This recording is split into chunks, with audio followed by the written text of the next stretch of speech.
Então, a gente começa a falar agora dos direitos e deveres do preso, tá? A gente começa lá no artigo 5º. Então, olha só, lá no artigo 5º, no inciso 3º da Constituição Federal, deixa eu ir para lá para a CF,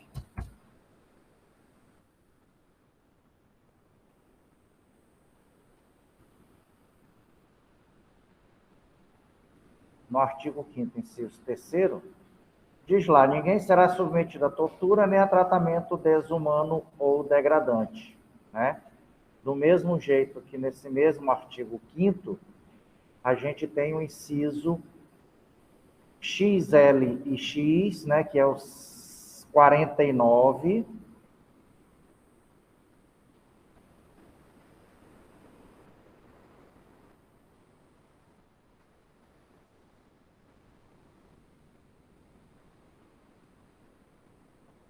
que diz: é assegurado aos presos o respeito à integridade física e moral, tá? No artigo 38 do Código Penal, deixa eu só confirmar, perfeitamente. O 38 fala: o preso conserva todos os direitos não atingidos pela perda da liberdade, impondo-se a todas as autoridades o respeito à sua integridade física e moral.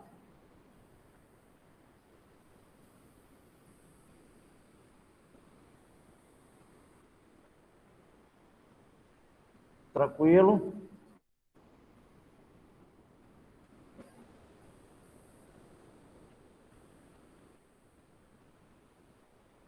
E aí a gente vai precisar ver esses direitos e deveres do preso lá na LEP, né, nos artigos 38 e 39. Vamos para lá. LEP.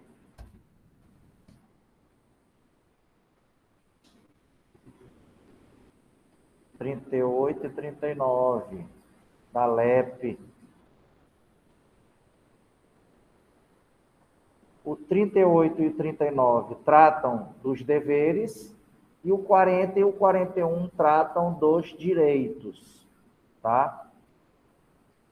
Então, diz lá o 38, cumpre ao condenado, além das obrigações legais inerentes ao seu estado, submeter-se às normas de execução da pena.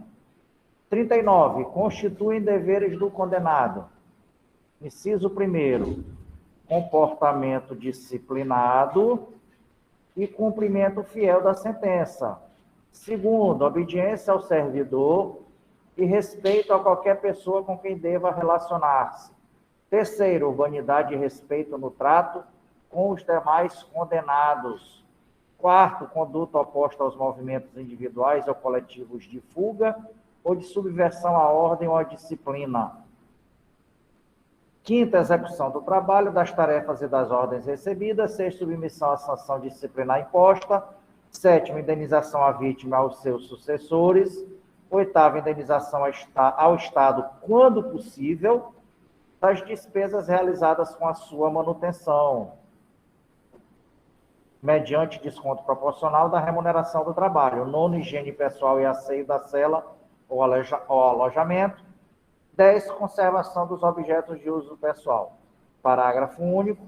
Aplica-se ao preso provisório no que couber o disposto neste artigo. Então, gente, tá? Esse rol que trata dos deveres, tá?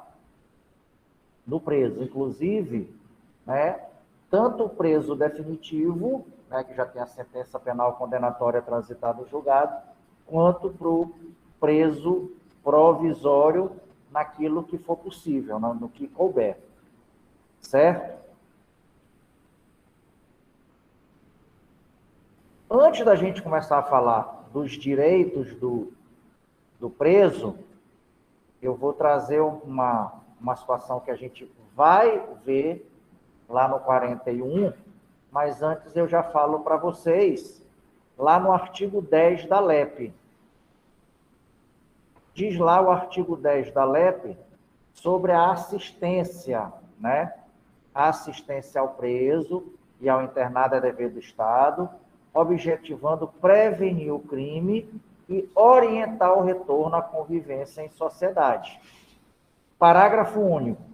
A assistência estende-se ao egresso, né? Aquele que está saindo do sistema prisional. Artigo 11. A assistência será, inciso 1º, material. O que é essa assistência material que é dever do Estado, né? Assistência material diz respeito à alimentação, a vestuário, a condições salubres, tá bom? Do ambiente prisional. Tem também direito à assistência, que é assistência à saúde. Como essa assistência à saúde? Direito do preso a atendimento médico, farmacêutico, odontológico, tá bom? Para psicológico, psiquiátrico, todos eles, está dentro do atendimento médico, né? Médico em geral. Perfeito?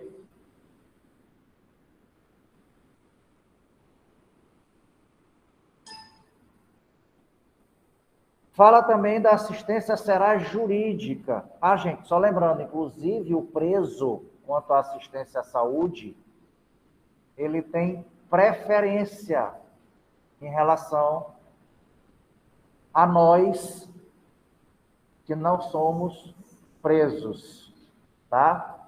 Chegar eu no socorrão com a cabeça quebrada, o cérebro caindo, e chegar ele com a cabeça cortada só, ele vai ter prioridade de atendimento em relação a mim. Exatamente para que ele não fique, né, esperando muito tempo, podendo trazer risco de fuga, né, e de prática de um outro delito, e aí ele tem que ser logo atendido. Ele tem prioridade, preferência no atendimento. Perfeito? A gente espera com a cabeça, o cérebro saindo da cabeça. E ele vai logo atendido.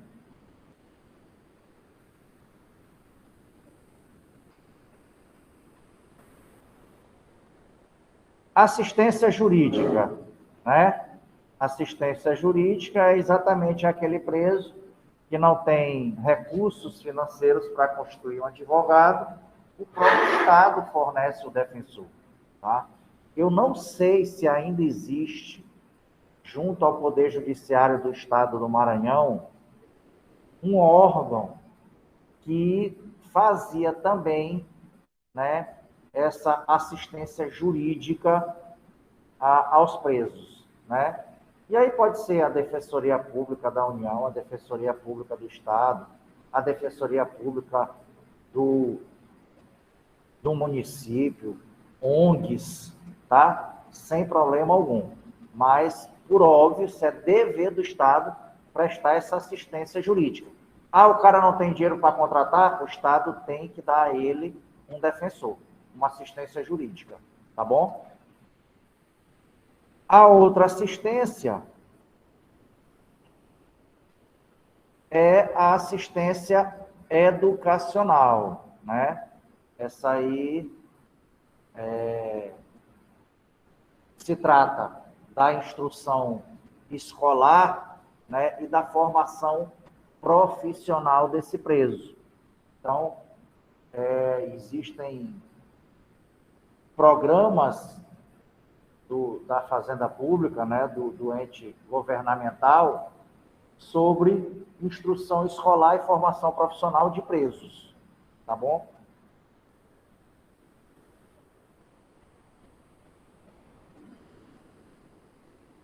Outra assistência que é dever do Estado é a assistência social, né? Exatamente, ter esse amparo, né, do preso para poder orientá-lo dentro do sistema prisional para o cumprimento da pena dele e também prepará-lo para o retorno ao convívio social, né?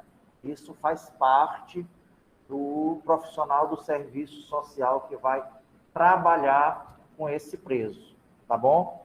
E, por fim, a assistência religiosa, né? Como nós estamos num país laico, onde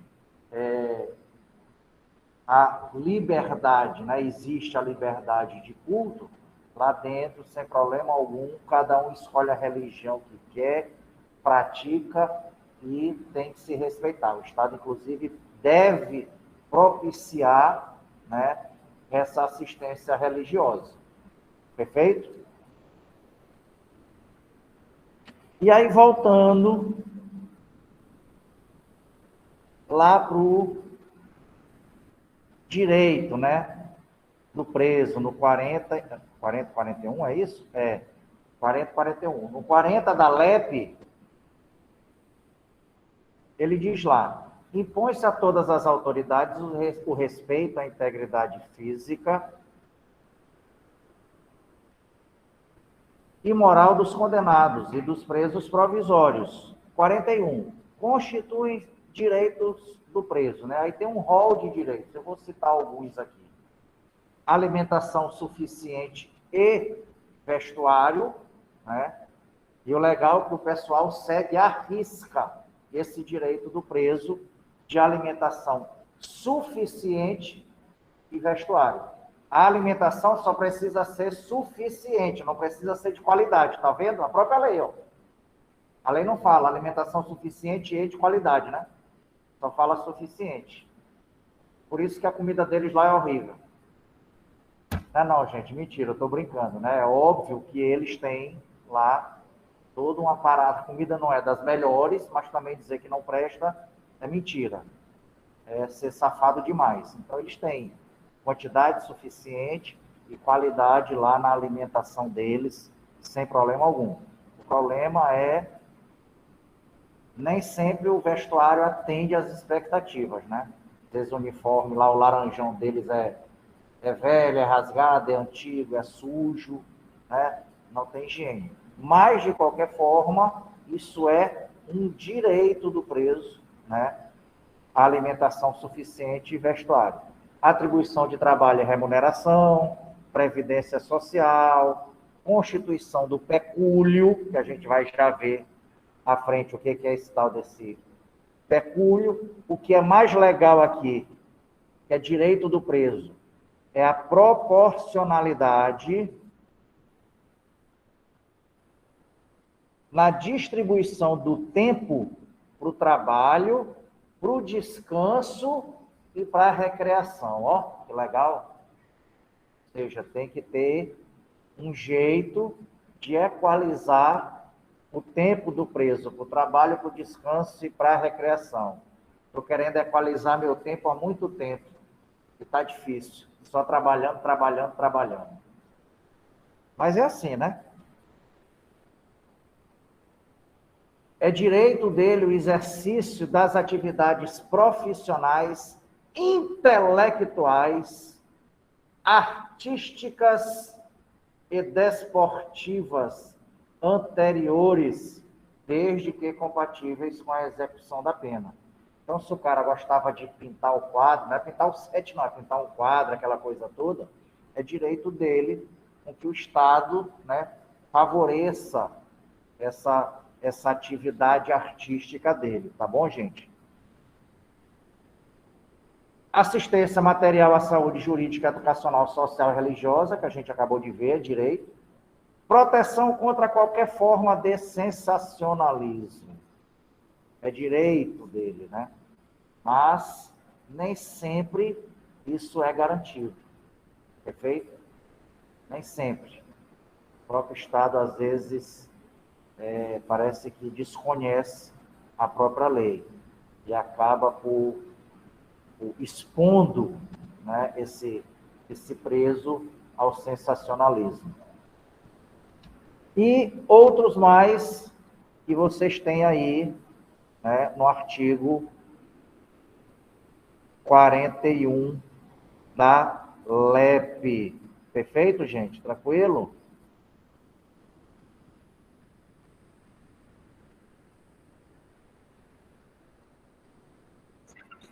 Por não?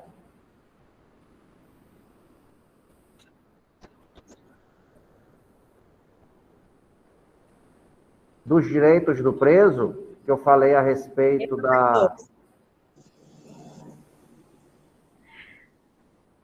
da proteção contra qualquer forma de sensacionalismo.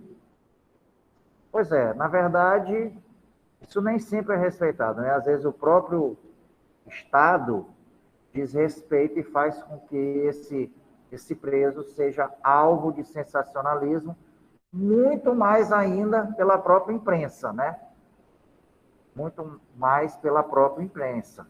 Então, é preciso que o Estado preserve esse direito do preso. Me lembrei de dois aqui que eu vi. O chamamento nominal, né? Se deve chamar o preso, é direito dele ele ser chamado pelo nome dele e não estar por apelido, mas acontece. E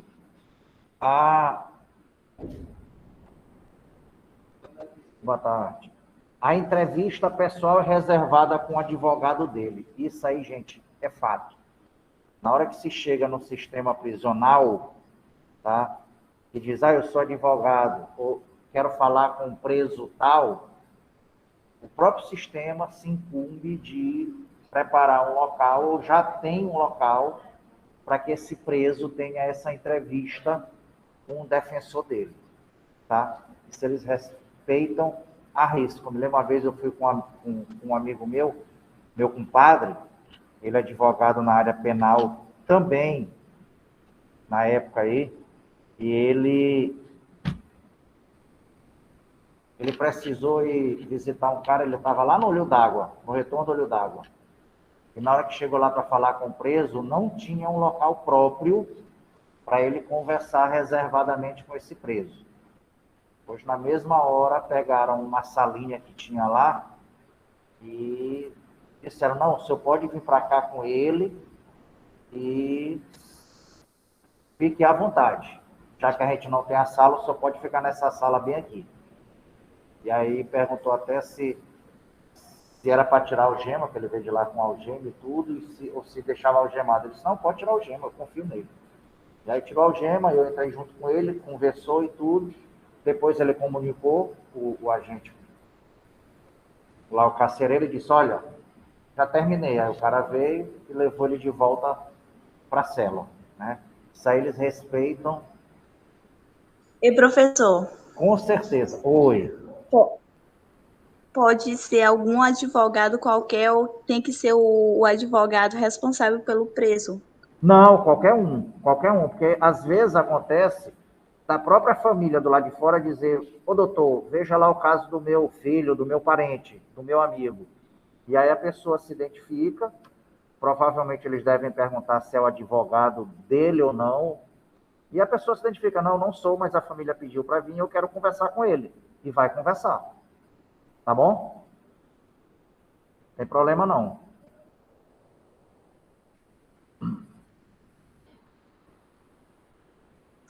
E professor, outra dúvida. Oi. O senhor falou ainda sobre que, tipo, se um preso chegar no hospital com a cabeça quebrada e eu também chegar com a cabeça quebrada, ele tem direito de ser atendido primeiro, né?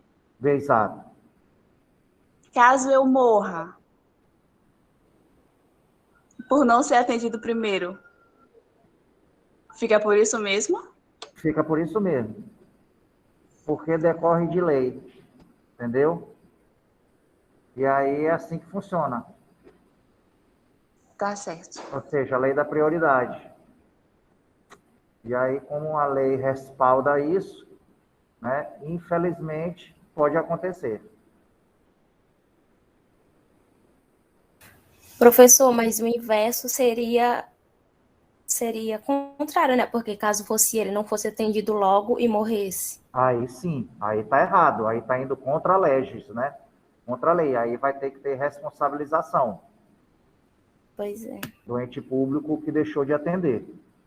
Ou do ente privado, não sei, pode ter sido num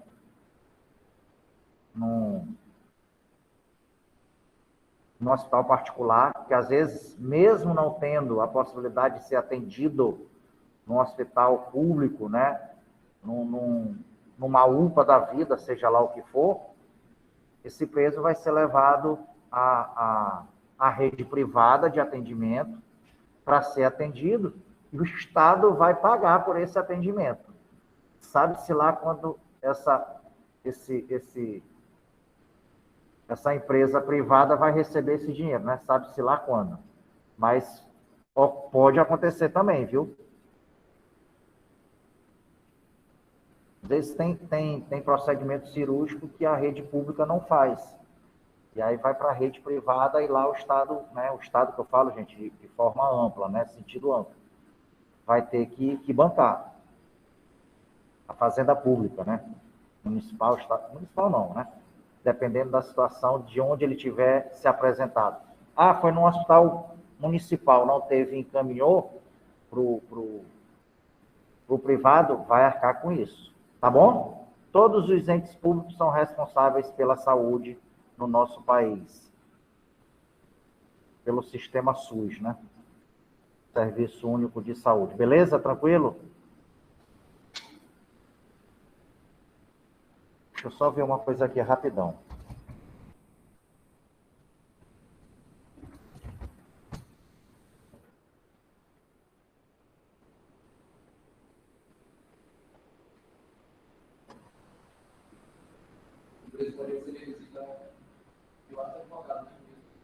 Pode, o preso pode receber visita de vários advogados, não tem problema não. Precisa ser só o dele, não. Tá?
Pronto, vamos continuar.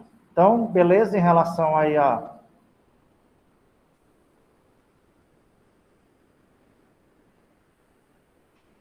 aos deveres e direitos do preso, a gente começa a falar do trabalho do preso.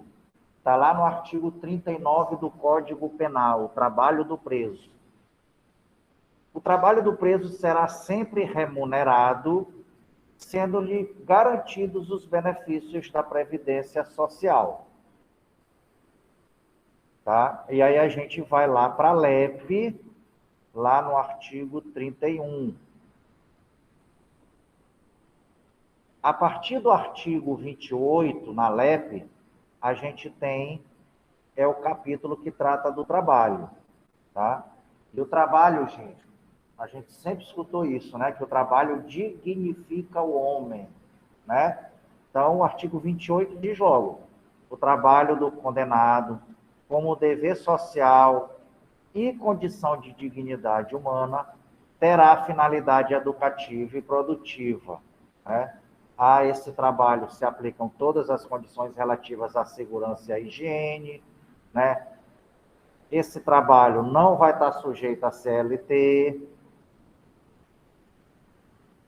O salário do preso, tá? No artigo 29 caput, fala que o trabalho será remunerado mediante prévia tabela, não podendo ser inferior a 3/4 do salário mínimo. Ou seja, o preso pode ganhar menos do que o salário mínimo.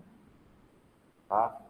Então, vamos imaginar aqui, só para arredondar o cálculo, vamos imaginar que o salário mínimo é R$1.000. Eu posso oferecer, minha empresa pode oferecer um emprego para esse preso, e se eu quiser pagar para ele só R$750, eu posso, porque a LEP permite isso, tá? Eu posso pagar, no mínimo, 3/4 do salário mínimo para ele, não pode ser menor que isso.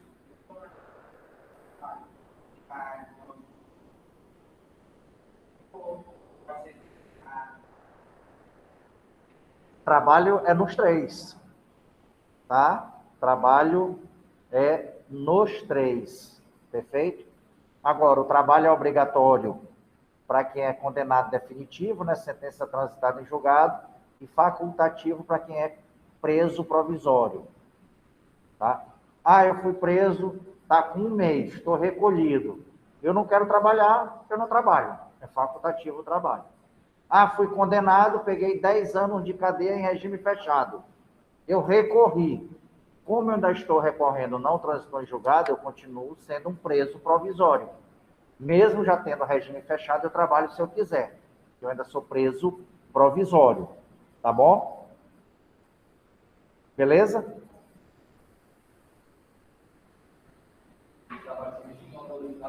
Não. Aí só no regime fechado que eu trabalho, vou já falar aqui rapidão, é exatamente nesse sentido, tá? Do trabalho interno, tá? Para regime fechado. Há também a possibilidade do trabalho interno para o semiaberto. Professor, mas eu tenho um emprego fora daqui, eu posso ir lá fora trabalhar? Se tiver no semiaberto, pode. Posso sair para trabalhar e voltar para dormir, sem problema algum. Perfeito? Professor, mas eu não tenho nenhum trabalho lá fora. E aí, como é que faz? O Estado vai te dar o trabalho. Perfeito? E aí, tu trabalha lá dentro e já fica lá dentro para dormir. No semiaberto. No fechado, só em obras públicas. Tá? Então, segundo o artigo 31, o artigo 31, esse condenado à pena privativa de liberdade, ele vai estar obrigado ao trabalho na medida de suas aptidões e capacidade, né, gente? Por óbvio, a gente não vai pegar um cara que é médico e vai colocar esse cara para fazer cálculo de engenharia civil, no trabalho de engenharia civil, não tem nem como, né? Então, o cara tem que trabalhar dentro das suas aptidões e capacidades. Perfeito? Parágrafo único. Para o preso provisório, o trabalho não é obrigatório e só poderá ser executado no interior do estabelecimento. O preso provisório, tá? Não é obrigatório. Eu quero trabalhar, então beleza. Vai ser aqui dentro, meu patrão. Tá?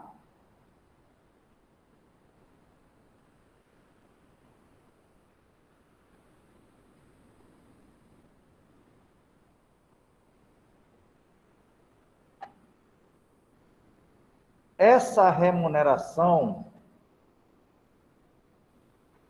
ela vai ter um desiderato, ela vai ter um local para onde ela vai, ela tem um porquê, tá? Então, esse trabalho, tá? O produto do trabalho, o salário desse cara aí, ele deve atender a quê? Está lá no parágrafo 1º do artigo 29 da LEP. O produto da remuneração pelo trabalho deverá atender para a linha A indenização dos danos causados pelo crime, desde que determinados judicialmente e não reparados por outros meios. Então, desse salário, o cara vai ter que tirar uma ponta para indenizar né, pelo crime que ele cometeu. Uma parte desse salário também vai servir para assistência à família do preso. Obviamente, ele tendo família, né? Também vai servir para as pequenas despesas pessoais dentro do estabelecimento, tá? Ah, eu quero comprar... Eu gosto de estar com um bombom da Cacau Show. Eu quero. Então, beleza, meu irmão. Se tu quer comprar, pega o teu dinheirinho, parte do teu salário, se compra e tu vai usar. Tá bom? É assim que funciona, né? Pequenas despesas pessoais. Vai servir também esse salário dele para o ressarcimento ao Estado das despesas realizadas com a manutenção do condenado, em proporção a ser fixada e sem prejuízo da destinação prevista nas letras anteriores. Além disso tudo, né, que vai servir o salário dele, agora imaginem, R$ 750, né, que é 3/4, botando o salário mínimo a R$ 1.000.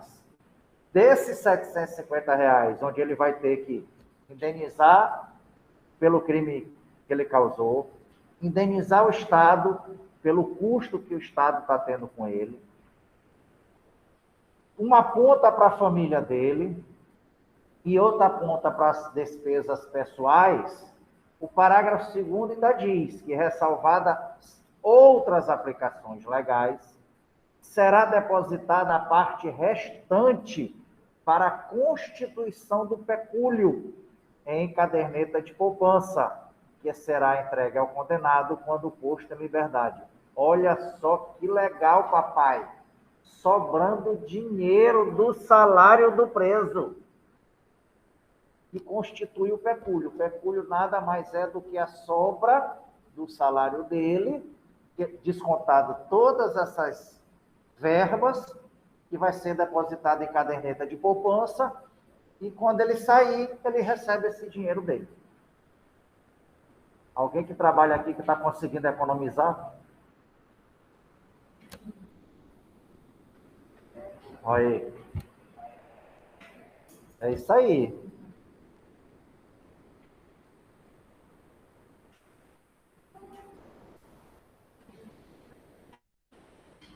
Tá? Perfeito, gente? Tranquilo?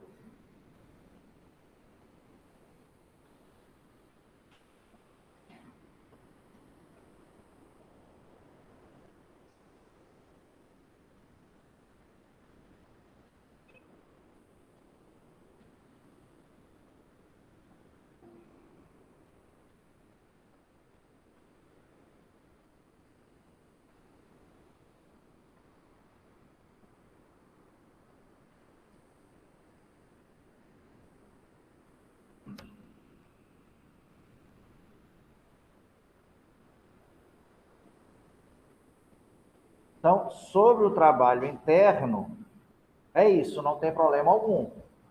Lembrem-se quando a gente falou do regime aberto, que é na casa do albergado. Só vai para o regime aberto quem está trabalhando ou na iminência de um trabalho. Isso, professor? Então, quer dizer que se o cara já está trabalhando no semiaberto, internamente, ele vai poder ir para o aberto. Não. Porque esse trabalho dele é interno. Ele precisa ter o trabalho externo para poder ir para o regime aberto. Tá bom? Então, trabalho no regime fechado é um trabalho interno. Se for externo, tem que ser em obra pública. Trabalho no regime semiaberto pode ser tanto interno quanto externo. Se for externo, ele tem que se recolher à prisão depois do horário dele do trabalho. No regime aberto, ele obrigatoriamente precisa estar trabalhando. Tá bom? Mesmo que não esteja agora, mas que esteja na iminência de conseguir um trabalho, para poder ir para o aberto. Se não tivesse trabalho, não vai para o aberto. Não fica no aberto. Tá bom? Lembrem-se disso. Professor, beleza. Quer dizer que no trabalho o cara pode trabalhar durante o dia e vai se recolher à noite. Regra. É isso, né? Sempre escutamos isso. Na vida toda, né? O cara sai para trabalhar durante o dia e volta para o presídio à noite. Só que nem sempre vai ser possível essa situação. Ocorreu um caso interessante com aquele cantor famoso, Belo, o Feio. Não conhece o cantor Belo, o Feio? Pois é, Belo foi condenado e aí começaram a aparecer oportunidades de show, né, para ele. Vocês já foram a algum show assim de manhã? Difícil, né? Geralmente o show é depois de 4, 5 horas da tarde, 8 horas da noite, 10 horas da noite, né? Pois é, aí como é que ele ia trabalhar à noite? E aí o que aconteceu? O juiz indeferiu o pedido dele de trabalho externo. Não, meu patrão, tu tem que trabalhar durante o dia e à noite tu tem que estar recolhido. Ele recorreu e aí o tribunal disse, não, seu juiz, olha só, o trabalho dignifica o homem, é ressocialização o trabalho, entendeu? Então, não tem problema nenhum não, se o trabalho dele é esse e é à noite. Agora, por óbvio, ele para poder ir a esse trabalho à noite, ele vai ter que apresentar para o juízo da execução penal os dias dos shows, os horários dos shows, quanto tempo ele gasta para ir para o show, quanto tempo ele gasta para voltar, porque o sistema prisional precisa ter todos esses dados. Porque se falhar alguma dessas informações, a própria autoridade judiciária e a autoridade também penitenciária tomar a medida cabível, né? Aí ele disse que toda vez o show dele, ele termina 3 horas da manhã, que 5 horas ele está no presídio. Porra, deu 10 horas da manhã, o cara não está no presídio. O que aconteceu, né? Então, isso tudo precisa ser alinhado. Mesma coisa, gente. Vocês já imaginaram Marvel, enfermeiro? Normalmente, enfermeiro trabalha 12 horas, né? E descansa, 12 por 36, né? Uma coisa assim. Trabalha 12 horas e descansa 36. Já imaginaram como é que eu ia fazer? Que eu tinha que ter que sair 7 horas da manhã de um dia e voltar 7 horas da noite. Ou então, meu plantão é de 7 da noite até 7 da manhã. Não, meu patrão, tu não pode trabalhar à noite, de 7 da noite às 7 da manhã. É claro que pode, gente, né? O trabalho está acima dessa situação, né? Então, não tem problema algum. Ah, meu irmão, tu é enfermeiro e tu trabalhas no hospital e teu plantão é das 19 às 7, não tem problema, pode ir. Só que tu vai passar os teus 2 dias, tuas 36 horas de folga dentro do sistema prisional. Tá? Não tem problema algum não, tá, gente? Lembrem-se disso. Tá?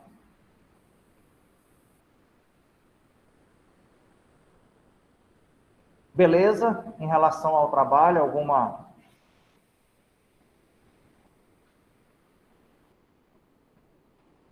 Então, vamos dar continuidade. A gente começa a falar agora de um instituto chamado remissão, tá?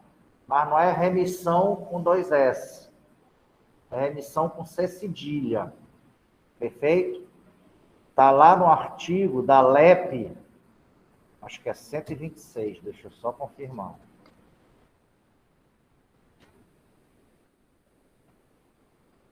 Perfeitamente. Da remissão. com C cedilha, tá? O que é essa tal dessa remissão? Alguém já ouviu falar?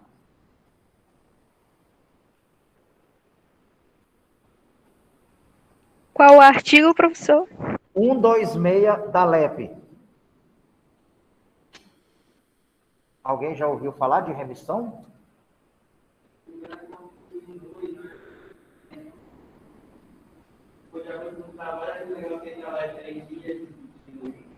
Pronto. Exato, é isso, né? É essa noção aí. A remissão nada mais é do que a diminuição do tempo de pena a cumprir pelo trabalho ou pelo estudo, ou pelos dois, né? Pelo trabalho ou estudo. Perfeito? E a gente vai ver como é que funciona a remissão. Vamos lá para o 126. Diz lá no 126, caput: o condenado que cumpre a pena em regime fechado ou semiaberto poderá remir, por trabalho ou por estudo, parte do tempo de execução da pena. Ixi, então a gente já viu, ó. Só quem está no regime fechado e semiaberto é que vai poder remir a pena. Perfeito? Pelo trabalho ou pelo estudo. São as duas formas de remissão de parte de execução da pena. Trabalho e estudo. Para quem está no fechado e no semiaberto. Maravilha. Parágrafo 1º. A contagem do tempo referida no caput será feita à razão de... Gente, só lembrando uma coisa. Antigamente, a remissão era só pelo trabalho. Não existia a remissão pelo estudo. Tanto que, acho que, se eu não me engano, ainda hoje existe uma súmula, a súmula 341 do STJ, que fala da possibilidade de remissão de parte do tempo da execução da pena pelo estudo, né? Curso de ensino formal. Súmula 341 do STJ. Só que depois o próprio legislador, ele percebendo isso, ele alterou a lei de execução penal na parte da remissão. Então, se vocês olharem na remissão, a remissão foi toda reformulada, inclusive pró-condenado, entendeu? Todas essas alterações vieram só para beneficiar o condenado. Infelizmente, em vez de apertar para os caras, neguinho faz é afrouxar para bandido. É triste. Então, maravilha. Como é que funciona essa remissão? Lá o parágrafo 1º diz. Como é que a gente conta esse prazo de remissão pelo trabalho e pelo estudo? Inciso 1º. 1 dia de pena a cada 12 horas de frequência escolar. Atividade de ensino fundamental, médio, inclusive profissionalizante, ou superior, ou ainda de requalificação profissional, divididas no mínimo em 3 dias. Entenderam como é que a gente contabiliza a remissão pelo estudo? Não? 1 dia para cada 12 horas de estudo. Divididas no mínimo em 3 dias. O que é que ele está dizendo? Que a gente vai contabilizar 1 dia a menos na pena desse condenado, tá? Quando ele alcançar 12 horas de estudo em 3 dias. Por exemplo, nós temos aqui, por dia, 3 horas aula. Perfeito? Então, para eu conseguir 12 horas de frequência escolar, e essa frequência escolar é ensino fundamental, médio, profissionalizante, superior e qualificação. Que pode ser até num curso profissionalizante, que pode ser numa especialização, no mestrado ou no doutorado, eu preso fazendo. No PhD, não tem problema. Então, para eles, são 12 horas a cada 3 dias para diminuir um dia da minha pena. Hoje nós temos 3 horas aula, não é isso? Por dia? É isso? 3 horas aula. Então, para eu alcançar 12 horas, vamos imaginar assim, de uma forma bem simplória, tá, gente? Só para a gente entender. Só para entender, tá? Eu fui condenado a 1 ano. 1 ano são quantos dias? 365, né? Só que eu comecei a trabalhar tudo direitinho, bonitinho, a estudar, desculpa. Estou fazendo facão. Então, para eu ter direito à remissão, pelo estudo, eu preciso ter 12 horas de estudos em 3 dias. Como cada dia são 3 horas aula, para eu chegar a 12 horas, eu vou precisar de quantos dias de aula? 4 dias de aula. Então, beleza. Eu estou preso, venho para cá à tarde estudar, segunda, terça, quarta, aí quinta-feira foi que eu completei minhas 12 horas, não foi? Foi isso? Foi. Então, esses 4 dias que eu trabalhei, que eu estudei, me dão direito a diminuir 1 dia da minha pena. Então, olha só, na verdade, dos 365 dias que eu tenho de pena, 4 eu cumpri, né? Porque eu vinha de manhã, eu estava lá preso, vim aqui à tarde estudar, e depois da aula eu voltei para dormir lá, não foi isso? Fiz isso segunda, terça, quarta e quinta. Com esses 4 dias que me dão 12 horas de estudo, eu vou diminuir 1 dia da minha pena. Então, na verdade, quando terminar a quinta-feira,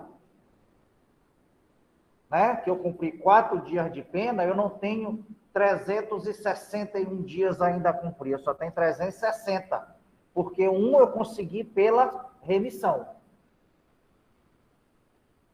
Então, conseguindo visualizar, 4 dias que eu cumpri normalmente da minha pena, e 1 dia agora que eu alcancei com as 12 horas de estudo, ou não?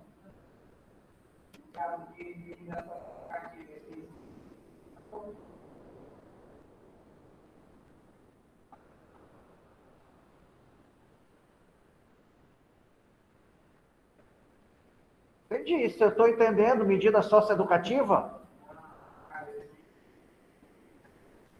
Medida socioeducativa é para inimputável em decorrência da idade, para o adolescente. Adolescente não comete crime. Se não comete crime, não tem pena. Se não tem pena, não se fala em remissão. Na verdade, não é pena que o adolescente cumpre, ele cumpre medida socioeducativa, com duração máxima de 3 anos.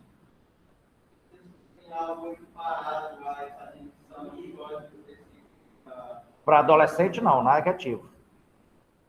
Mesmo porque lá não se fala em quantos anos ele vai pegar de medida socioeducativa. Não existe isso. Tá? O menor não comete crime, não comete delito, comete ato infracional análogo a delito. Tá bom?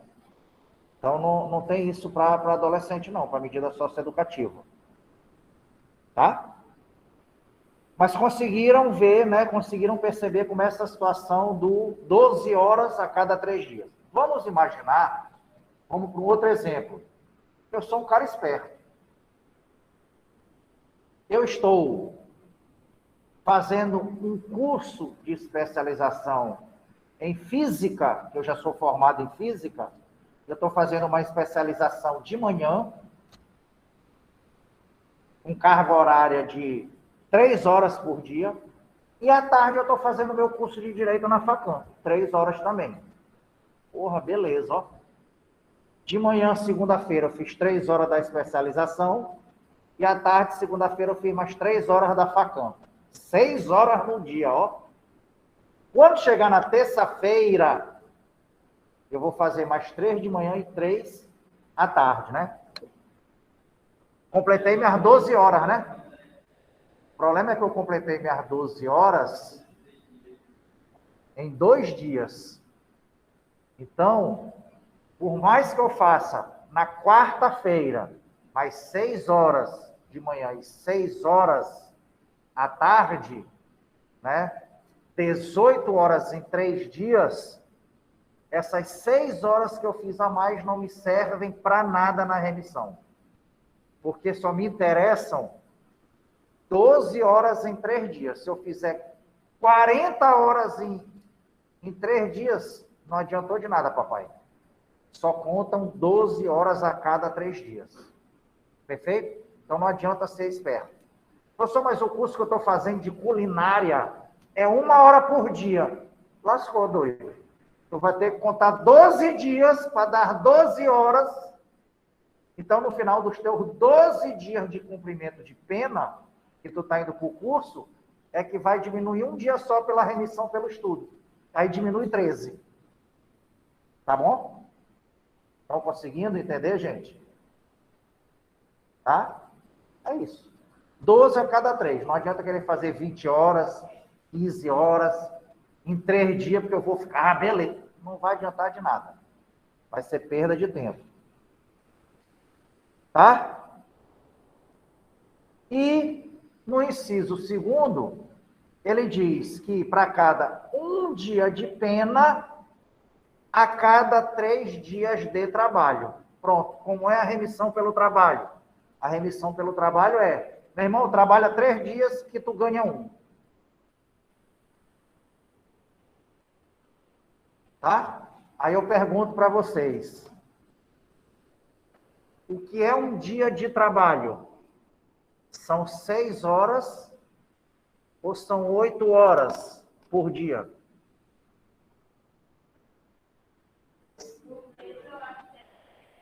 Alguém já disse aqui na sala que é 6, e aqui alguém já disse online que é 8 horas. São 8 horas, já também alguém falando aqui na sala presencial. Gente, tanto faz. Vocês têm que ver qual é a carga horária de trabalho de vocês. Ah, professor, eu trabalho só 6 horas por dia. É assim que é meu contrato de trabalho. Então, se 6 horas são suficientes do teu trabalho, pronto, já fizeste um dia de trabalho. Professor, eu trabalho de 8 às 14. 6 horas por dia. Sem intervalo para o almoço. Ótimo, acabou. Já deu um dia de trabalho para ti. Professor, mas eu não, eu trabalho 8 horas. Eu trabalho de 8 às 18, mas com 2 horas para o almoço. Normalmente eu saio 11 e só retorno às 13. Mas são 8 horas por dia. Beleza, esse é o teu dia de trabalho. Se o quê?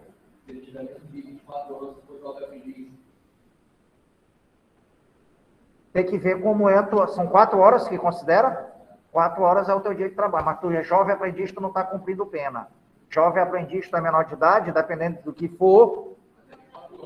Não, pois é, calma, é isso que eu estou falando. Se tu for jovem aprendiz menor de idade, não é pena. Se tu for jovem aprendiz maior de idade, qual é a tua carga horária de trabalho por dia? São 4 para o jovem aprendiz? Então pronto. 4 horas é suficiente um dia de trabalho. Tá? Professor, mas tem também quem trabalha de escala, né? 12 por 36, 24 por 48. Então, beleza. O que vai acontecer? Se tu trabalha 24 por 48, tu trabalha um dia, descansa 2, Um dia trabalhando, com 2 de descanso, isso equivale a 3 dias de trabalho. Então, o cara que trabalhar 24 horas, de 7 da manhã de um dia a 7 da manhã do outro, é como se ele tivesse trabalhado 3 dias. Já pegou um dia de diminuição da pena dele. Então, gente, independentemente da carga horária diária, para que isso seja considerado um dia de trabalho, é o que se deve levar em consideração. Aí eu trabalho 6 horas, tu trabalha 8 horas com 2 horas para descanso, para almoço, o outro trabalha 12 horas para 36, o outro trabalha 24 para 48, o outro só 4 horas, porque é menor aprendiz lá do trabalho dele, não tem problema. Tá? Aí vai depender do caso concreto, mas conseguiram visualizar a situação dos 3 dias. Marvel trabalha de 8 às 18. Então, recapitulando, independentemente da quantidade de horas que vão caracterizar o meu dia de trabalho, o que interessa é o dia do trabalho. Por exemplo, eu trabalho de 8 às 18, com 2 horas para o almoço. Beleza. Fui condenado a 1 ano, 365 dias. Aí eu comecei minha pena segunda,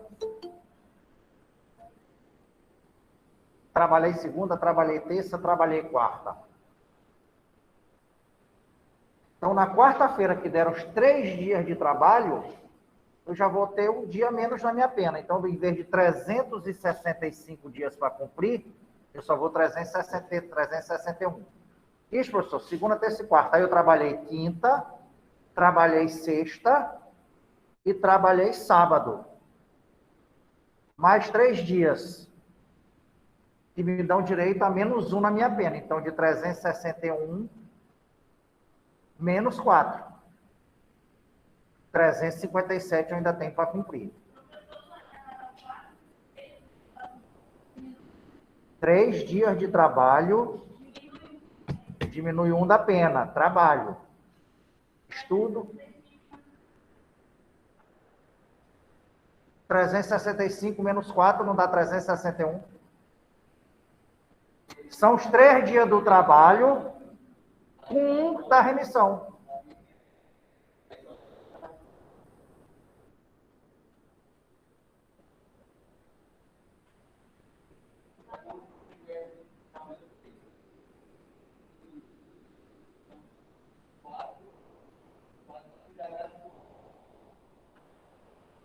Para cada 3 que eu trabalho, esses 3 que eu estou trabalhando, não esqueçam, são os 3 que eu estou cumprindo minha pena. Então, para 3 dias que eu estou cumprindo minha pena e, por óbvio, trabalhando, já vai diminuir 1 da minha pena. Então, é 365 menos 4. Aí, quarta-feira, terminei meu trabalho 6 horas. Eu fui para o presídio. Dormi. Quinta-feira de manhã, 8 horas, eu já estava trabalhando de novo. Mais um dia de trabalho. Voltei, dormi, amanheceu, sexta-feira estou trabalhando de novo. Trabalhei na sexta, voltei, dormi, sábado de manhã eu fui trabalhar. Então, para mais 3 dias de trabalho, diminui mais 1 da minha pena. Então, dos 365 que eu tinha para cumprir, eu já cumpri 8. Só me faltam 357. 8, 7, 15. Não é isso? Tá? Kumon, qualquer coisa tem um Kumon de matemática para dar uma guaribada aí nesses números aí.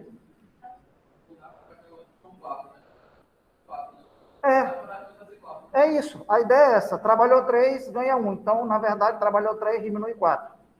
Por conta de 1 que ganha. Não interessa, gente. Não interessa. Como eu estou dizendo para vocês. É o dia de trabalho. Se o teu dia de trabalho são 6 horas direto, ou se são 8 com horário para o almoço, o que vale é que 6 horas considera um dia, 8 horas vai considerar um dia, 4 horas do aprendiz é um dia de trabalho. O que interessa é isso. Eu tenho 22 anos de idade, sou menor aprendiz. menor aprendiz. Comecei a cumprir minha pena hoje, aqui na Facam, office boy. Beleza. Cumpri minha pena segunda, cumpri minha pena terça, segundo dia. Amanhã é o terceiro dia de cumprimento da minha pena. Com esses 3 dias que eu vou cumprir só minhas 4 horas aqui à tarde, vai ser considerado 3 dias de trabalho. Já vou diminuir um da minha pena. Tá bom?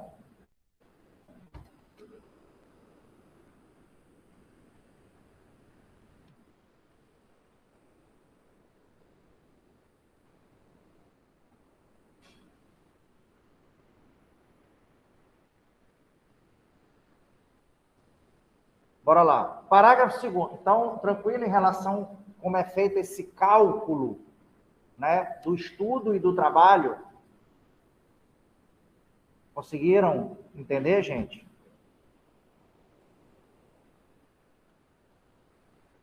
Então, vamos lá. Parágrafo 2º.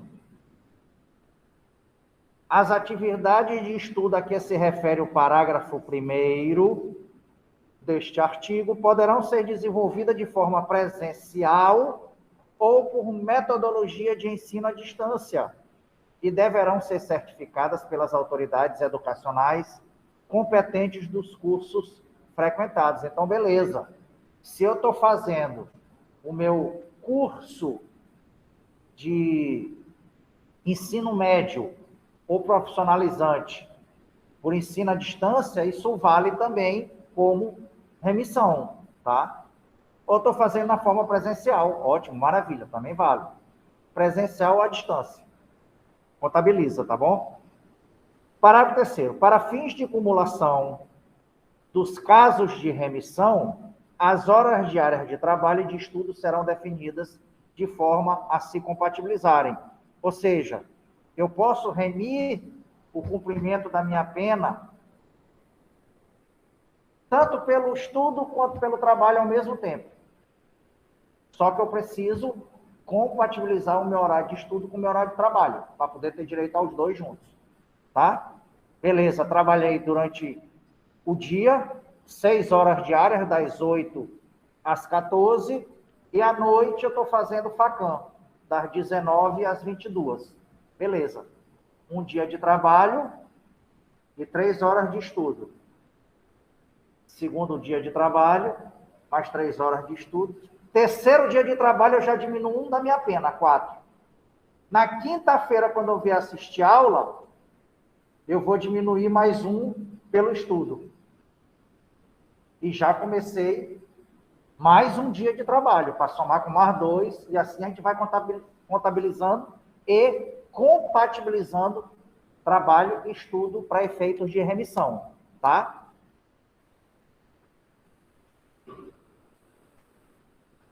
Parágrafo 4º, olha que legal. O preso impossibilitado por acidente de prosseguir no trabalho ou nos estudos continuará a beneficiar-se com a remissão. Então, cara,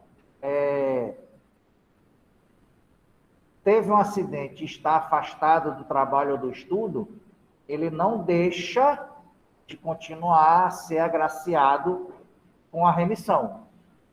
Tá bom? Perfeito? Continua. E, rapaz, sofri um acidente, não estou podendo ir trabalhar. Não tem problema, papai. Esse tempo que tu não está indo trabalhar, isso está contabilizando como se trabalhando tu estivesses para efeito de remissão. Eu não posso estudar, continua também valendo. Tá? Parágrafo 5º. O tempo de remir, em função das horas de estudo, será acrescido de 1/3 no caso de conclusão do ensino fundamental médio ou superior durante o cumprimento da pena, desde que certificada pelo órgão competente do sistema de educação. Maravilha. Comecei meu curso de Direito. Terminei meu curso de Direito, eu ainda estava cumprindo a minha pena. Se no final eu teria direito, no ano que eu concluí, eu teria direito a 30 dias a menos, né? 30 dias de remissão, por eu ter terminado o meu curso superior, cumprindo a minha pena, essa quantidade aí de remissão vai ser aumentada até... Cadê? Vai ser aumentada de 1/3. Então, se eu tinha 30 dias, né, para remir da minha pena, como eu concluí o estudo, aumenta 1/3 de 30, 1/3 de 30 é 10, eu vou diminuir, 40 dias da minha pena. Tá bom? Perfeito? Parágrafo 6º.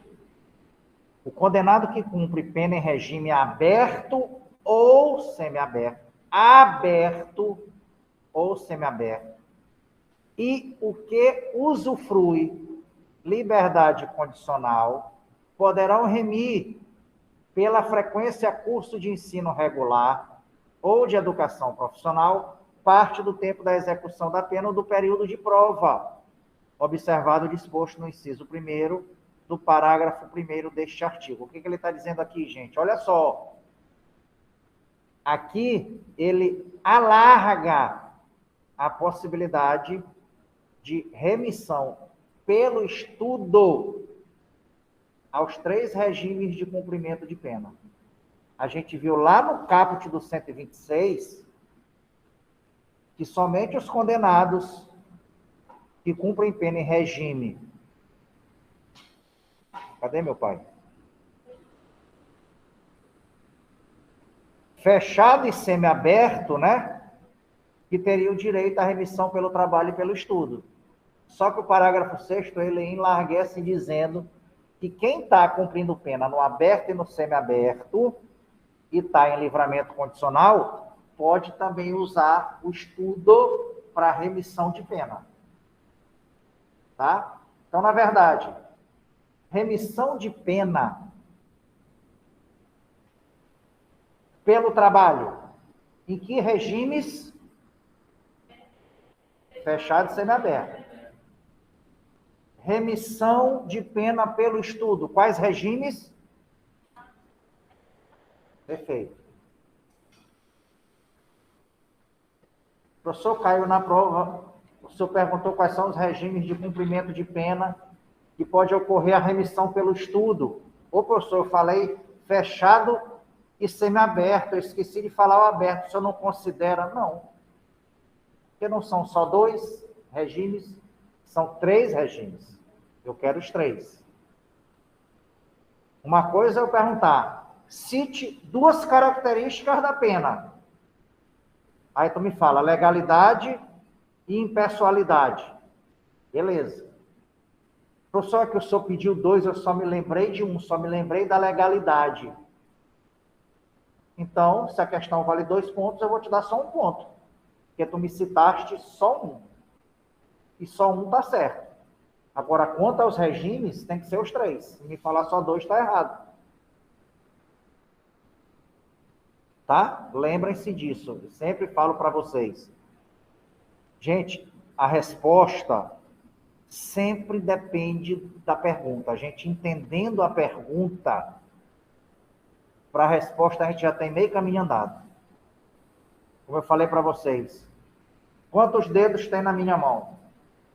Dedo mindinho, seu vizinho, maior editor, fura-bolo, bata-piolho. Ô, professor, o senhor marcou errado a questão. Claro, não perguntei quais são. Eu perguntei quantos são. A resposta era só dizer assim, 5. Tá? Então, entender a pergunta é fundamental para a resposta. Beleza?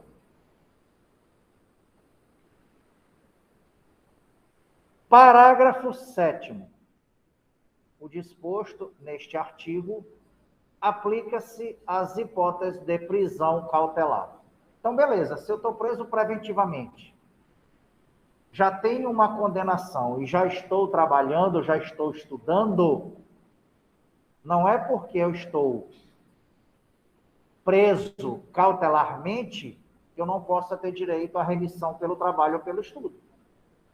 O bom é que quando vier minha condenação definitiva transitada em julgado, né, que minha prisão não vai ser mais cautelar, não vai ser mais provisória, e sim uma prisão definitiva, eu já vou ter direito para remir, ó, pena bem legal. Tá bom? Lembrem-se disso. 127. Para quem está com Vadimeco atualizado, está olhando diretamente no site do Planalto, a lei, né, que é em tempo real, vocês vão perceber que eles praticamente mudaram tudo da remissão aqui. Essa é uma parte do 127, né? Em 2011, eles alteraram a parte da remissão. O que diz agora? Diz assim, ó, em caso de falta grave, o juiz poderá revogar até 1/3 do tempo remido. Observado o disposto no artigo 57, recomeçando a contagem a partir da data da infração disciplinar. O 57 trata da aplicação das sanções, né, disciplinares. Perfeito? Então, olha só.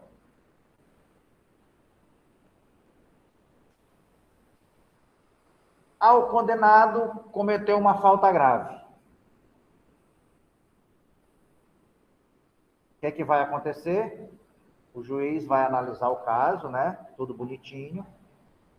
E vai poder revogar até 1/3 do direito ao tempo de pena remido. Vamos imaginar o seguinte, que durante esse tempo que eu estive trabalhando ou estudando, eu tinha 30 dias para remir da minha pena. Cometi a falta grave. O juiz chega e diz, ó, meu patrão, você cometeu falta grave. Eu posso tirar, diminuir esses seus 30 dias até 1/3. Eu vou fazer o que a lei diz e eu vou aplicar a penalidade máxima. Eu vou, já que eu posso, eu vou revogar. Isso pode ser até 1/3, pois eu vou revogar no máximo 1/3 de 30. Então, você tinha direito a 30, como eu estou revogando 1/3 de 30 é 10, você só passa a ter direito a 20 dias de remissão, por conta do cometimento da falta grave. Tá? Lembrem-se, poderá e até 1/3. Tá bom? Lembrem-se disso. Se ele não quiser revogar, ele não revoga. Antigamente, antes da alteração da lei, o que dizia o 127? O condenado que for punido por falta grave perderá o direito ao tempo remido, começando o novo período a partir da data da infração disciplinar. Ou seja, o cara que cometia falta grave, ele perdia tudo que ele tinha de direito de remissão. Ou seja, era uma forma de fazer o cara andar, ó, pianinho. Hoje em dia o cara só perde até 1/3. Ele está lá preocupado. Em vez dos caras melhorar, faz é piorar. E a gente que se arrebente aqui fora. 128.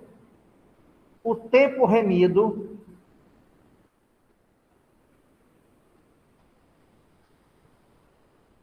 será computado como pena cumprida para todos os efeitos.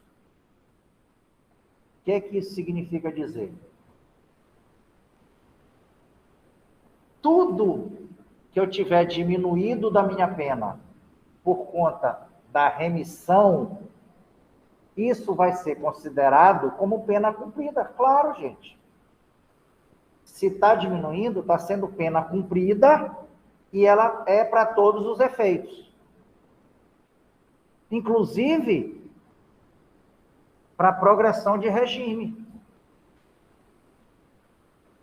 Lembra que a gente viu aquela tabelinha da progressão, né? A outra coisa que eu me lembrei aqui também, viu? Eu não cobro em prova artigo. O que diz o artigo tal? Nem eu consigo me lembrar do artigo, como é que eu vou cobrar algo que eu não consigo para mim mesmo? Entendeu? Então, o que eu não quero para mim, eu não quero para ninguém. Eu não lembro como é que eu vou cobrar do cara.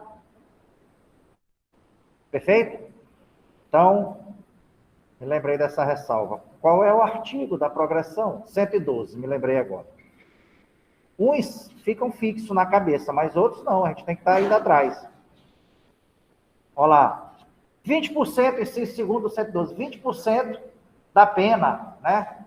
Vamos imaginar que eu esteja trabalhando e remindo a minha pena pelo trabalho, no final das contas, para eu progredir, né, esses 20% da pena, a remissão entra no cômputo. Diz, professor, o senhor pegou 10 anos, né?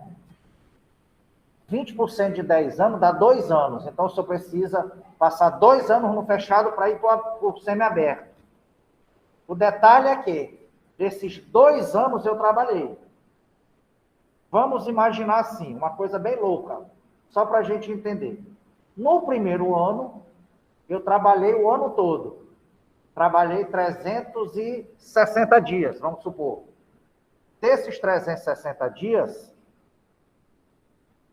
é só a gente dividir por 3, de uma maneira bem grossa para a gente entender, tá, gente? Eu vou dividir 360 por 3. Vão me dar quantos dias? 130, né? 120. É isso?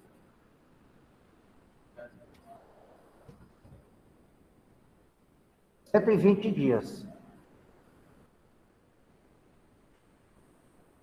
Calma aí, é isso mesmo.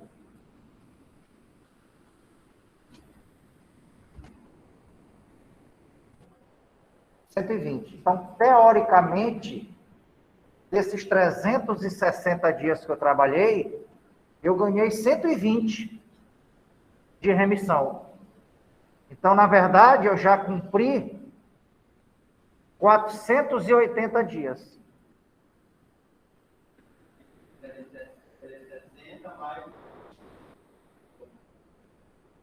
E aí, como 2 anos são 720 dias para poder eu sair do fechado para o semiaberto, são 2 anos, 720 dias, eu já cumpri 360, não é isso?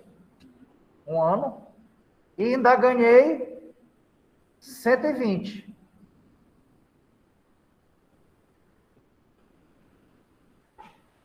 Então, na verdade, só me faltam 240 dias para eu já ir para o semiaberto.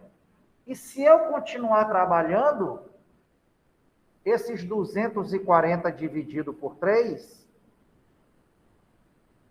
dá 80. Então, em tese, desses 240,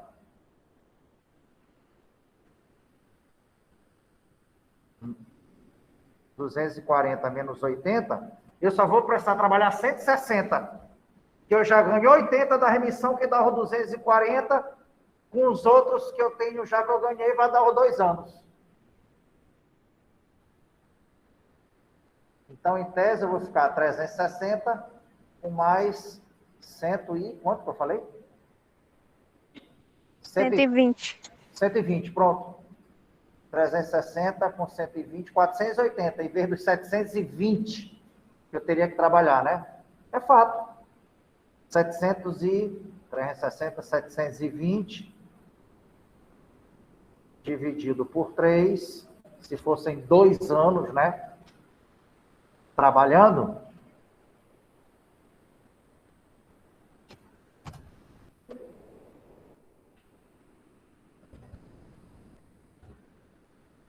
Eu só precisaria trabalhar 480.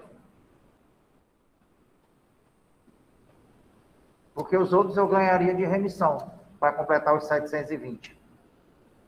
Então, isso tudo tem que ser levado em consideração, tá, gente? Para todos os efeitos. Maravilha. Ok? Show. Deixa eu voltar lá para a remissão.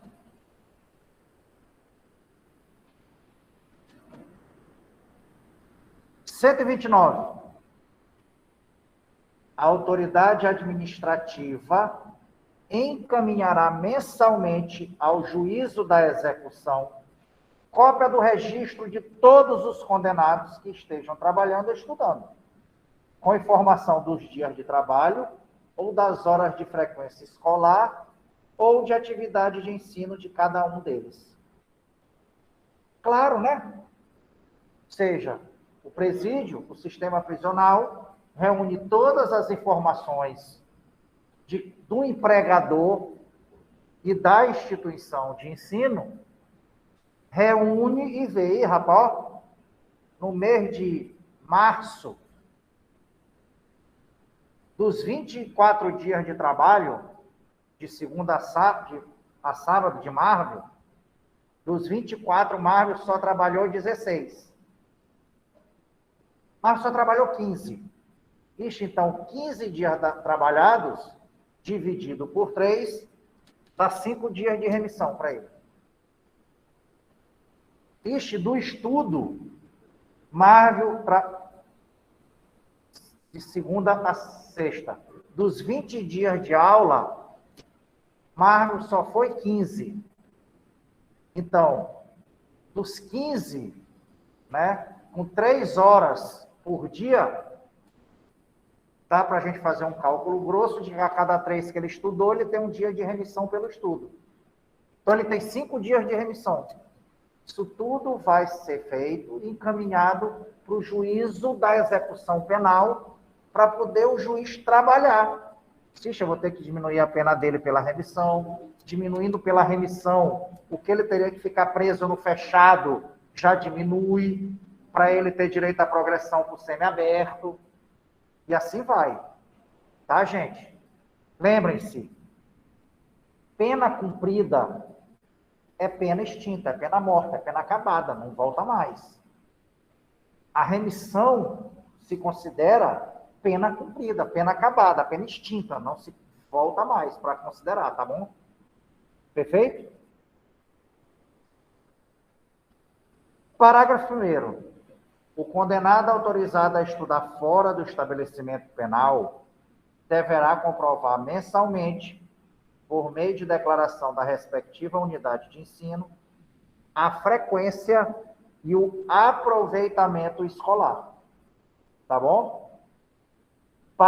Ou seja, eu estou fazendo ensino médio dentro do presídio. Ótimo. O próprio sistema prisional tem suas informações e encaminha para o juízo da execução.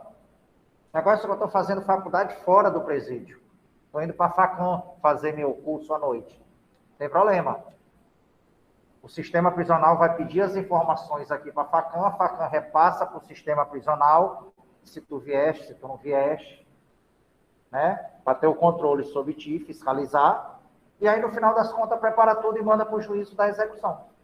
Tranquilo. Parágrafo 2º. Ao condenado, dar-se-á a relação de seus dias remidos.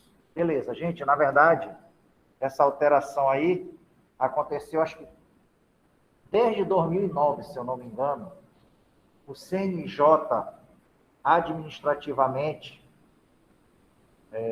impôs aos magistrados da execução penal que todo ano oh, meu Deus, como é que é o nome, meu pai? Dê para os apenados uma declaração, uma certidão, né, de pena a cumprir. Antigamente o cara ficava preso, não sabia quando ia acabar a pena dele. Não sabia, entre aspas, sabia, né? O que aconteceu? O CNJ, vamos acabar com essa fuleiragem. Todo ano, o juízo da execução diz para o cara quanto é que falta de pena para ele cumprir. E nesse tempo de pena a cumprir, nesse relatório, vai dizendo quantos dias foram remidos pelo trabalho, quantos dias foram remidos pelo estudo, quantos dias ele ainda vai ter se continuar trabalhando a remir, e aí é passada essa certidão está essa relação dos dias remidos nesse relatório, nessa declaração fornecida pelo juízo da execução. Todo ano ele recebe. Só, meu patrão, no ano de 2020, tu trabalhaste tantos dias e ganhaste tantos dias de remissão. Tá bom? Essa certidão aqui do parágrafo 2º, essa relação. Artigo 130. Constitui o crime do artigo 299 do Código Penal declarar ou atestar falsamente prestação de serviço para fim de instruir pedido de remissão.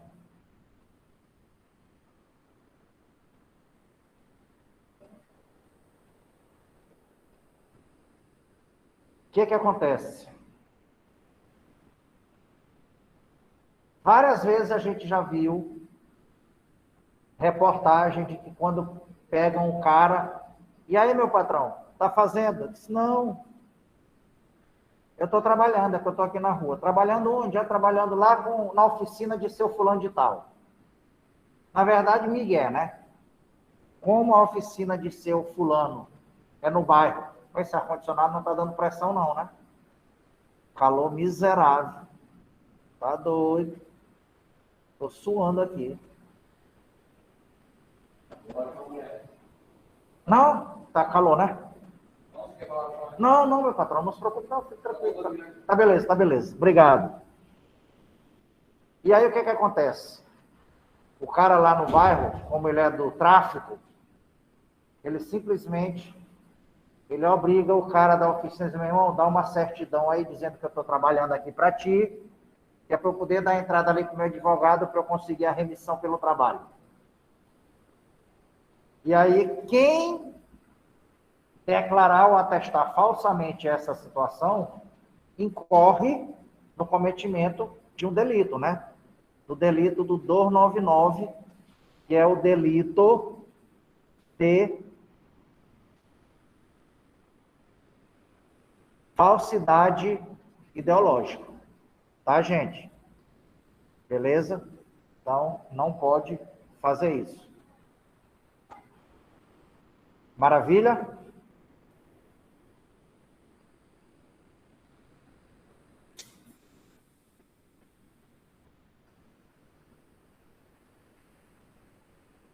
Eu vou dar um intervalo. Oi.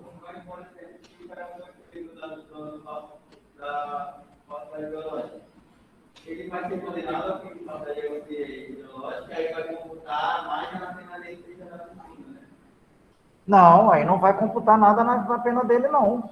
Não, por exemplo, ele está sendo preso há 10 anos. Assim, aí cometeu falsidade ideológica hoje. Não, calma aí. Aí vai ser chamada pena. Calma aí. Falsidade ideológica é para quem dá essa declaração. Eu sou bandidão, peguei 10 anos. Tá? E aí eu preciso conseguir um trabalho, uma coisa, para eu sair de manhã da penitenciária e voltar só à noite, que eu preciso tomar conta dos meus negócios, né? Negócios entre aspas, do tráfico, por exemplo. Eu preciso cuidar da minha boca de fumo. Porra, como é que eu vou fazer isso? Já sei. Só teu nome? Marcelo. Marcelo, é o seguinte, compadre. Eu preciso sair daqui para tomar conta das minhas coisas. Me dá uma declaração aí dizendo que eu trabalho na tua oficina de 8 às 18, de segunda a sábado. Não, mas eu não posso fazer isso. Tu não trabalha aqui comigo. Meu irmão, ajuda. Quem quer rir, tem que fazer rir, meu pai. Então ajuda, lindo. Pensa bem, pensa direitinho. Obviamente que tu não vai negar o pedido do traficante, né? Aí tu dá essa declaração. Aí eu pego essa declaração, dou para minha advogada dá entrada. Só olha, Marvel trabalha lá com o Marcelo. Trabalhou o ano todinho. Diminui aí a pena dele pela remissão pelo trabalho. Beleza. A polícia fica sabendo que isso é miguelagem. Inclusive, já te olharam várias vezes pela rua na hora de serviço. Vão atrás, me olharam várias vezes, eu na rua, no horário de expediente, que devia estar trabalhando na tua oficina. Me agarro, e aí, meu patrão, tá fazendo? Não, é que eu estava aqui. E aí, teu trabalho? Não, é que eu trabalho ali na oficina de não sei de Marcelo. Bora lá. A casa cai, papai, não trabalha nada. Por tu teres dado essa declaração falsa, tu vais responder pelo crime de falsidade ideológica. Eu vou responder um processo administrativo, onde provavelmente eu vou ser condenado por falta grave, por subverter o cumprimento da pena, né, não cumprir como deveria, e posso ter até 1/3 do meu tempo de remissão perdido. Se eu tinha direito a 60 dias de remissão, esse tempo todinho que eu trabalhei, entre aspas, na tua oficina, o juiz vai ver, era 60? Pois eu vou revogar 1/3. 1/3 de 60 dá 20 dias. Dos 60 dias que eu teria direito, para diminuir da minha pena, vai diminuir só 40. Perdi 20. E tu vai responder, o dono da oficina, que deu essa declaração falsa, por falsidade ideológica. Sacou? Podendo, inclusive, pegar uma pena de reclusão de 1 a 5 anos. E multa. Aí a gente se encontra no sistema. Eu, traficante, estou dando uma declaração falsa.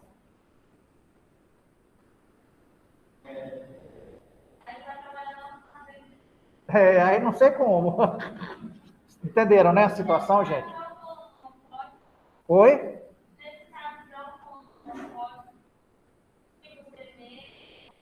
Posso. Gente, esqueci de falar, mil perdões, me lembraste bem aí. Deixa eu refazer aqui a respeito do trabalho. O trabalho não precisa ser só o trabalho de carteira assinada, não, tá? O trabalho informal também serve. Então, por exemplo, eu estou no presídio e eu preciso trabalhar, eu tenho um emprego lá fora. Qual é o teu emprego? Não, é porque minha mulher, a gente tem um carrinho de vender churros na porta da Facam. E minha mulher fica lá só à tarde, porque é a hora que as crianças vão para a escola. E aí eu vou fazer o seguinte, eu vou ficar de manhã com um carrinho de churros e ela vai ficar à tarde. Beleza, tá valendo, não tem problema nenhum não. Tá? O trabalho informal, qualquer trabalho, gente, dignifica o homem, entendeu? Então, qualquer um serve, não precisa ser só de carteira assinada, não. Então, é possível. Eu, obviamente, eu vou dizer, não, meu irmão, eu consegui ali um negócio aí que eu vou começar a vender churros. Comprei um carrinho para vender churros. Beleza. Agora, eu preciso comprovar que, efetivamente, eu estou vendendo churros. Aí não vai ter declaração falsa. Né? Porque seria eu mesmo dar essa declaração. Mas se eu mesmo der essa declaração, eu vou ser responsabilizado por falsidade ideológica. E aí vai crescer a minha pena de 10 anos do tráfico, mais a pena de falsidade ideológica. Perfeito. Tá bom? Beleza.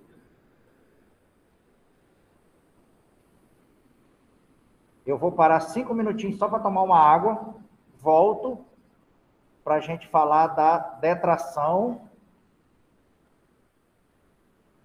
E aí a gente vai embora. Detração é rapidinho. Só para a gente terminar logo o assunto aqui.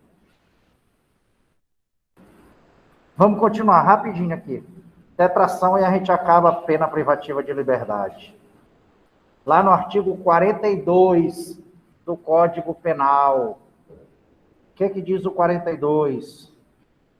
Computam-se na pena privativa de liberdade na medida de segurança o tempo de prisão provisória no Brasil ou no estrangeiro, o de prisão administrativa e o de internação em qualquer dos estabelecimentos referidos no artigo anterior, tá? O que é a detração? Gente, na verdade, a detração, né, é diminuir a pena definitiva desse condenado pelo tempo em que ele esteve preso provisoriamente ou que ele esteve internado. Vamos imaginar o seguinte, tá? Vamos aqui dissecando o artigo. Ele fala, né, que serão computadas nas penas privativas de liberdade e medidas de segurança o tempo de prisão provisória, administrativa e de internação. Beleza. Prisão provisória. Prisão provisória nós temos 3, tá? A prisão em flagrante, a prisão preventiva e a prisão temporária. Então, o tempo que eu estive preso provisoriamente, o tempo que eu estive preso cautelarmente, tá? Esse tempo dessa prisão, ela vai entrar no cômputo da minha pena privativa de liberdade. Fala também do tempo de prisão administrativa. Que prisão administrativa é essa? Alguém lembra de prisão administrativa aí?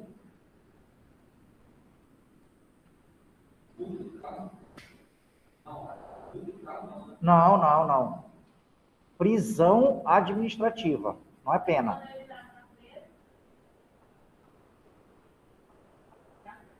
A prisão do militar.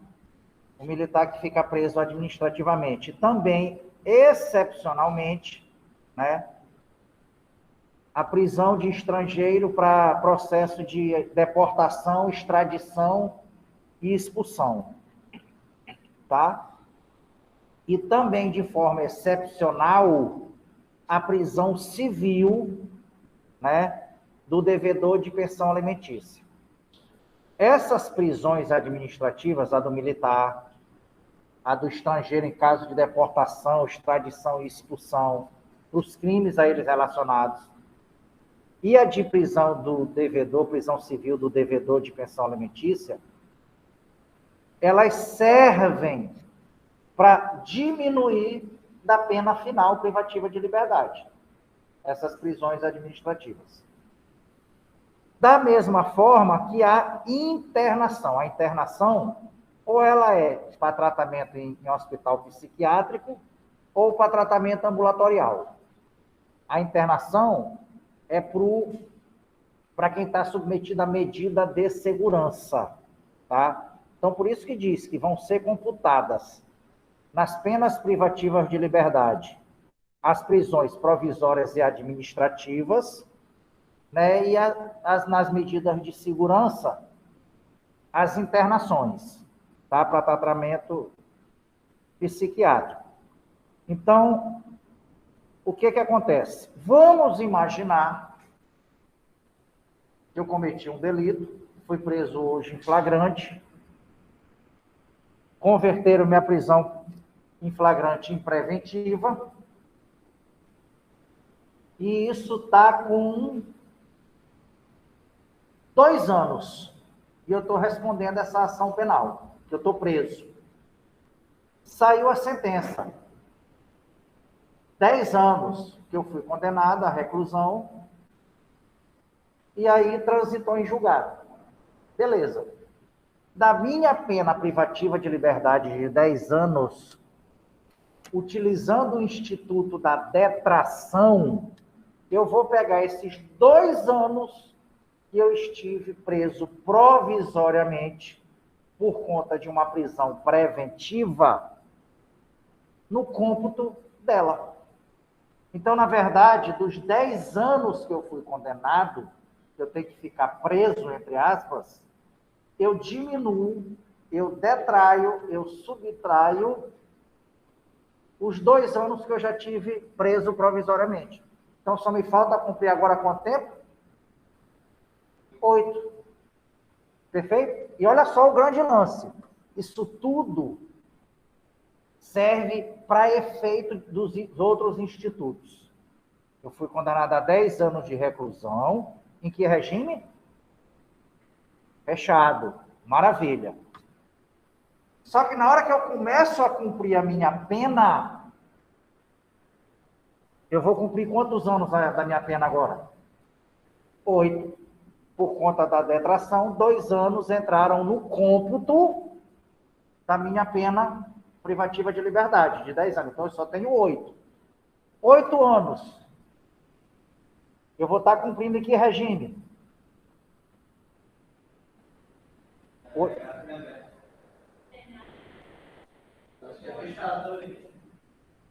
Fechado, gente. A minha condenação foi há 10 anos em regime fechado. A diferença é que quando eu vou começar a cumprir minha pena, 2 anos, entre aspas, eu já cumpri, por conta da detração, por conta do tempo de prisão provisória. Qual? Prisão preventiva. Então, eu vou para o regime fechado e faltam 8 anos para eu cumprir de pena, perfeito? Ixi, eu tenho direito à progressão, de sair do fechado para o semiaberto, não tenho? Tenho, beleza. E aí, o cálculo do meu tempo de progressão, 30%, 25%, 50%, 60%, 70%, vai ser calculado com base na pena que falta cumprir. Então, eu vou ter que cumprir o requisito do lapso temporal em cima de 8 anos para eu poder ir para o semiaberto, viu? Como tudo isso vai importando. E se durante a minha prisão provisória, minha preventiva, eu trabalhei, eu ganhei uns dias de pena pela remissão. Isso influencia no cômputo lá da minha pena que falta para eu cumprir. Ixi, Marco, tu passaste 2 anos preso. 2 anos preso, terça parte, né, dividido por 3, que a gente viu,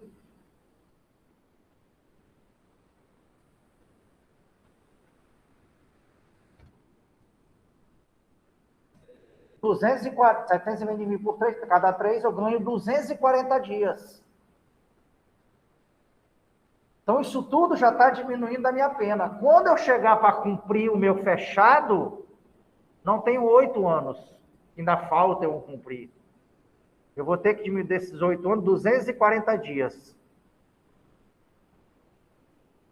Vou diminuir 8 meses. Na verdade, só vão me faltar 7 anos e 4 meses para eu cumprir pena. E é em cima de 7 anos e 4 meses que eu vou calcular o lapso temporal para a progressão de regime. Então, tudo é efeito dominó. Porque tudo é pena cumprida, é pena acabada, pena extinta. Tá bom? Lembrem-se disso.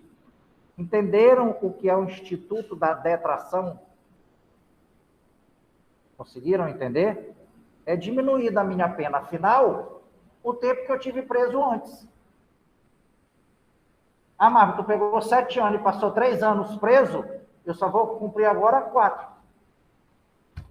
Ixi, Marco, na tua medida de segurança, tu pegaste 4 anos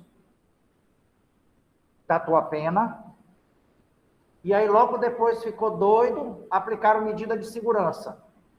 Passaste 2 anos em medida de segurança, em tratamento psiquiátrico. Ficou bom agora, ó. Beleza. Os 2 anos que eu fiquei doido,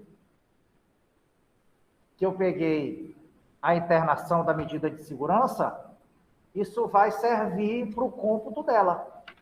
Ixi, eram 4, 2 anos internado, agora só tem mais 2 anos para cumprir de pena. Tá? A detração é isso. Conseguiram entender? Oi. Uma pessoa que ela teve, por exemplo, uma prisão preventiva, passou 1 ano preso até que tivesse o julgamento dela. Aí, nesse julgamento, ela pegou 5 anos de prisão, então ela só ficaria mais 4 anos presa, já que ela ficou 1 ano em prisão preventiva. Perfeito, perfeito. Okay. Mas lembrem-se, isso é para pena definitiva, porque pode acontecer o seguinte, gente, olha só. Eu fui preso, passei 1 ano preso, fui solto, e aí eu solto, veio a condenação de 5 anos, certo? E aí o processo rolou, e eu estou solto. Lá na frente, diminuíram minha pena de 5 para 4. Transitou em julgado. eu vou ter que cumprir 4 anos. Só que desses 4 eu passei 1 ano preso. Então, 4 menos 1 da detração, eu só vou cumprir 3 anos. Perfeito? Mas, em termos gerais, é isso. Da minha pena definitiva, transitada em julgado, eu vou diminuir o que eu já fiquei preso. Conseguiram entender?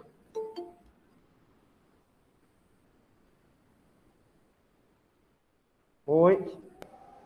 Se a pessoa que foi presa, ela teve um pedido de prisão preventiva, só que posteriormente ela consegue um habeas corpus para sair. Aí posteriormente tem o julgamento dela e ela é condenada. O período que ela ficou presa é contabilizado ou não? Pronto, esse período que ela ficou presa é contabilizado. É o que ele está falando. Professor, esse cara foi preso. Passou 1 ano preso e foi solto por conta de um habeas corpus. E aí, depois de um tempo, é que veio a condenação dele. Né? E transitou em julgado a condenação. Esse tempo que ele teve preso e depois foi solto por habeas corpus, vai contabilizar na pena? Vai entrar no cômputo da pena final? Vai servir como detração? Vai, não tem problema. É o tempo que ficou preso, gente, ou o tempo que ficou internado. Acabou. Tranquilo? Alguma dificuldade em relação à detração? Não vamos confundir detração com remissão. Remissão eu preciso trabalhar ou estudar. Detração basta eu estar preso. De forma provisória eu estar cumprindo internação.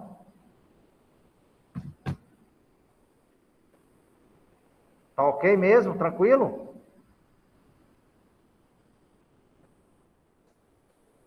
Então, deixa eu ver se tem alguma coisa para eu falar. Ah, tá. Eu vou confirmar com vocês isso mais à frente, quando a gente falar das restritivas de direito.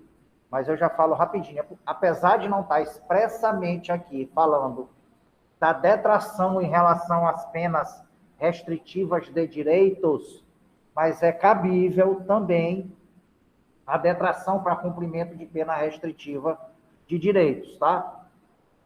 Perfeito? É cabível. Por exemplo, o cara pegou 3 anos. 3 anos de prestação a serviço à comunidade. Ele presta 1 ano de serviço à comunidade. E aí depois abandona, não vai mais cumprir. Tem o benefício revogado, quando ele voltar para cumprir a pena privativa de liberdade, que era de 3 anos, como ele já cumpriu 1 ano de restritiva, ele só vai ficar 2 na privativa. Lá, quando a gente for falar de restritiva de direito, de substituição, a gente ratifica isso daqui. Eu lembro vocês novamente. Tá bom? Tranquilo?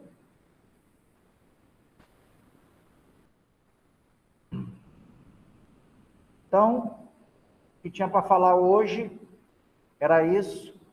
Aqui a gente termina pena privativa de liberdade. Na próxima aula a gente começa a falar das restritivas de direitos. Tá bom, gente? Muito obrigado pela presença de vocês, pela companhia de vocês. Até o nosso próximo encontro daqui a 15 dias, né? Semana que vem é feriado. Aí só no outro. Tchau, tchau.